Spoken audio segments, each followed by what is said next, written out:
Ito na hatawin natin ang report ni Edniel Parrosa. Edniel, ano report? 30 bagong sako ng shabu nasabat malapit sa site ng 5.8 billion pesos na drug haul sa Occidental Mindoro.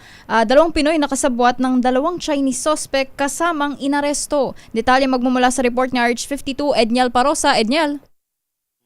Nakasabat ng militar ng karagdagan 30 sako ng hinihinalang shabu. Ala? Malapit din sa lugar kung saan nadiskubre itong 5.8 billion peso illegal drugs sa Occidental Mindoro.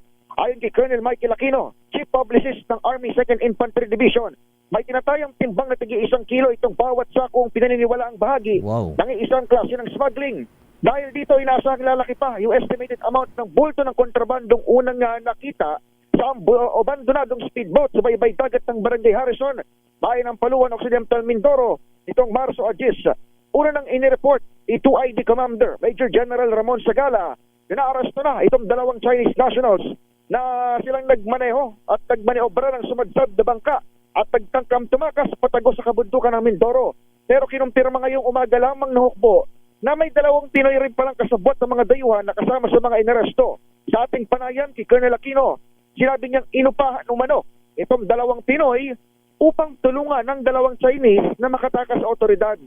Galing daw silang nasugbu Batangas at nagpalaot pamindoro sakay ng isang bangka ng maharang na mga tauhan ng Philippine Army. Dagdag pa ni Aquino, itong 2 Pinoy na inakupuhan o binayaran para sana sunduin o iligtas yung 2 Chinese ay inutusan ng hindi foreigner kundi isang Pilipino na taga lalawigan ng Batangas.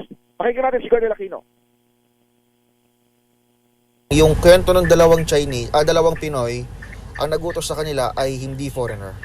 Hindi foreigner, a certain Filipino na siya actually ang may-ari ng speedboat Oh, naginamit din ng mga Chinese. na ginamit ng mga Chinese.